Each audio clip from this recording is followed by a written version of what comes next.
Shalom alihim bisem Yeshua Hamasyah. Salam sejahtera di dalam nama Tuhan Yesus Kristus. Bapak Ibu peserta sekolah tinggi Alkitab, kita masuk di dalam pelajaran nomor 103 ya, 103 ya. Ini lanjutan dari 102, cerita tentang Yunus ya. Nah, Yunus setelah dimakan ikan besar lalu dibuang ke pinggir laut lah. Ikan besar kan tidak mungkin sampai ke darat, paling ya dimuntahkan di pinggir laut. Yang Yunus tidak tenggelam lah, pokoknya Yunus masih bisa jalan minggir ke darat ya.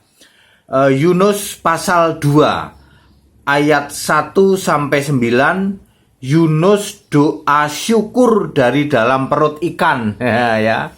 Di perut ikan Yunus doa syukur ya. Kemudian ayat 10, dan ikan itu memuntahkan Yunus ke darat. Tentu ya tidak darat banget, pinggiran lah ya, pinggiran pantai begitulah ya. Kalau ikannya gede kan nggak mungkin bisa nih ya, paling dimuntahkan di, yang penting si Yunusnya nggak tenggelam lah, pokoknya di pinggir pantai. Yunus pasal 3 ayat 1 sampai dengan 4, Yunus menyampaikan seruan dari Tuhan bahwa Niniwe akan ditunggang balikkan. Terus ayat 5 sampai 8, raja dan seluruh rakyat Niniwe berkabung merendahkan diri pada Tuhan. Kuisnya, sebutkan 4 hal atau 4 tindakan yang dilakukan oleh Niniwe, baik raja maupun masyarakatnya, dalam rangka merendahkan diri di hadapan Tuhan. Sebutkan 4 hal ya. Ayat 10, akhirnya Allah tidak jadi menurunkan malapetaka yang telah dirancangnya. Sekarang Yunus pasal 4 ayat 1 sampai 3. Yunus kesel ya, udah capek-capek memberitakan tentang pertobatan di Niniwe, lalu orang Niniwe tobat, ya toh? Tuhan batal mau menghukum. Lah kalau batal mau menghukum, buat apa ngutus aku berkoar-koar memberitakan pertobatan? Kan mestinya diberitakan pertobatan, orang Niniwe keras kepala nggak tobat lalu dihukum. Nah itu baru ada gunanya saya. Itu pikirannya Yunus. Bahkan Yunus mengatakan minta mati saja saking keselnya ya. Seseorang disuruh Tuhan memberitakan pertobatan di kota Niniwe. Yunus disuruh.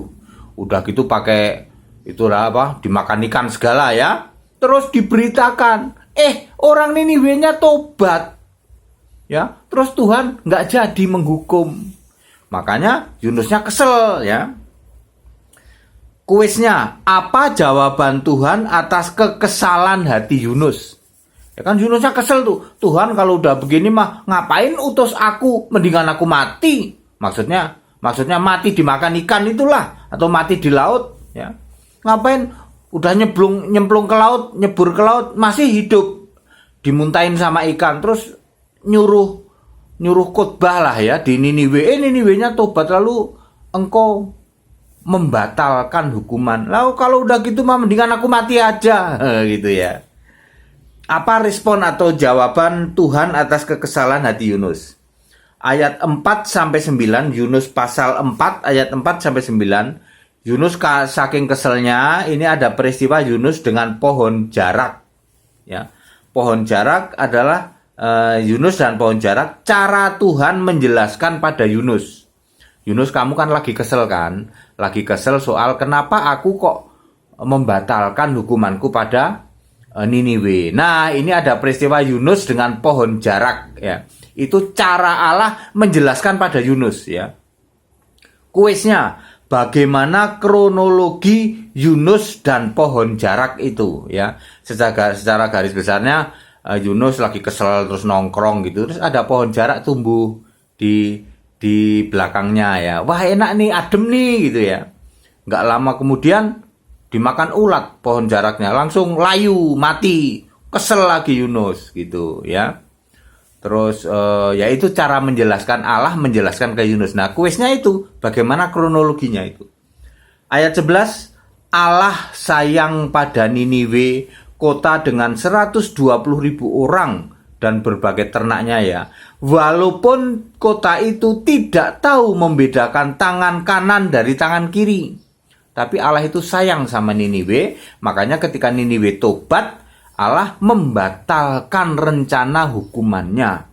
Ya, terus di sini dikatakan walaupun kota itu tidak tahu membedakan tangan kanan dari tangan kiri. Kuisnya apa maksudnya tidak tahu membedakan tangan kanan dari kiri? Emangnya orang nggak tahu apa membedain tangan kanan kiri? Tapi sini ditulis tidak tahu membedakan tangan kanan dan tangan kiri. Apa maksudnya? Ya, saudara-saudara, ini cerita Yunus. Di kitab Yunus ada 2 judul saja ya. Yunus dimakan ikan lalu 3 hari 3 malam ya, itu adalah nubuatan untuk Yesus harus 3 hari 3 malam di dalam perut rahim bumi ya. Kemudian kekesalan Yunus karena ternyata Tuhan itu maha kasih ya, ternyata Niniwe diampuni ya. Itulah cerita Yunus ya. Saya sudah sampaikan pelajaran nomor 103. Shalom aleihim. Haleluya, amin.